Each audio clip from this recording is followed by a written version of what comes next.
আসসালামু আলাইকুম, কেমন আছেন সবাই? আশা করি সবাই ভালো আছেন। আমরা অনেক বেশি ভালো আছি।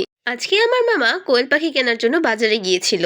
আজকে কোয়েল পাখির রোস্ট এবং খিচুড়ি দিয়ে ছোটখাটো একটি পিকনিকের আয়োজন করেছি আমরা। আপনারা সকলে আমাদের সঙ্গেই থাকুন এবং শেষ পর্যন্ত ভিডিওটা দেখুন প্লিজ। আমরা তো অনেকেই অনেক রকমের খাবার খেয়েছি। কে কি কোয়েল পাখির রোস্ট খেয়েছি অবশ্যই কিন্তু কমেন্টে বলে যাবেন আপনারা কারা কারা কোয়েল পাখির রোস্ট খেয়েছেন। এই ধরনের ছোটখাটো পিকনিক যদি আপনারা করে থাকেন তাও কিন্তু আমাদের কমেন্ট বক্সে অবশ্যই জানাবেন আপনারা। আসলে হয়েছে কি, ছোটবেলায় আমরা যে আনন্দটা করতাম সেটা কিন্তু আমরা বড় হয়ে করতে পারি না। কারণ বিয়ের পরে কে কোথায় চলে যায় তার কোনো ঠিকই থাকে না।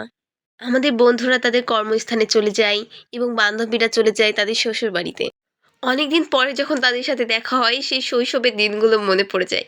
আসলে আগের দিনগুলো খুবই অনেক বেশি ভালো ছিল। কি আর বলবো বলুন?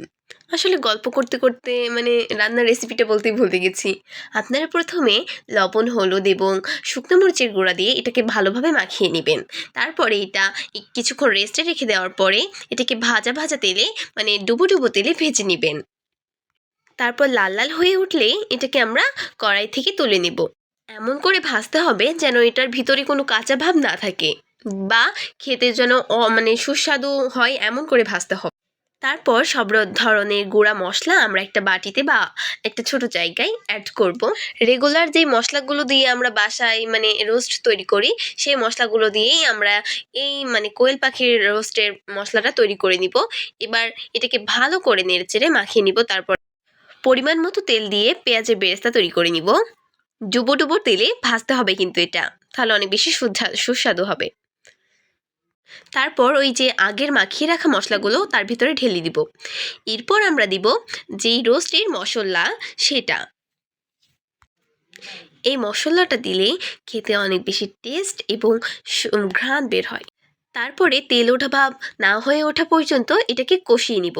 তারপরে দিয়ে দিব তেজপাতা, মশলা, এলাচ আর দারচিনি। এটাকে আমরা ভালো করে মিশিয়ে নিব। তো একটা কথা বলতে আপনাদের বলতে আমি ভুলেই গিয়েছি, রান্না কিন্তু করছে আমার মামা আর এবং তার বন্ধুরা, শুধু আমরা খাবো। তারপরে ওই ভেজে রাখা রোস্টের পিসগুলো আমরা মশলার ভেতরে দিয়ে দিব এবং ভালো করে কাঁচামরিচ ধুয়ে এর ভিতরে ছেড়ে দিলাম। ভালোভাবে নাড়াচাড়া করব এবং কষিয়ে নিব। তারপরে যতটুকু পরিমাণ পানি প্রয়োজন ততটুকু পরিমাণ পানি দিয়ে এটাকে ভালোভাবে এমন করে কষাতে হবে যেন ভিতরে কোনো কাঁচা ভাব না থাকে। এরপর কষানো হয়ে গেলে আমাদের রোস্ট তৈরি। ভেজে রাখা বেরেস্তাগুলো এবার আমরা দিয়ে দিচ্ছি তার উপরে। রোস্টের সাথে বেরেস্তা অ্যাড করলে এটার আলাদা এবং ঘ্রাণ এবং স্বাদ মিক্সড হয়। এরপরে আমাদের খাবার তৈরি। তো দেখুন সবাই কেমন লাগছে। আপনারাও কিন্তু অবশ্যই এটা ট্রাই করে দেখবেন। আপনারা আপনাদের বন্ধুদের সাথে এই পিকনিকটি করে শৈশবের আনন্দ পেতে পারেন। খেতে কিন্তু সত্যি দারুণ ছিল। Bye bye guys.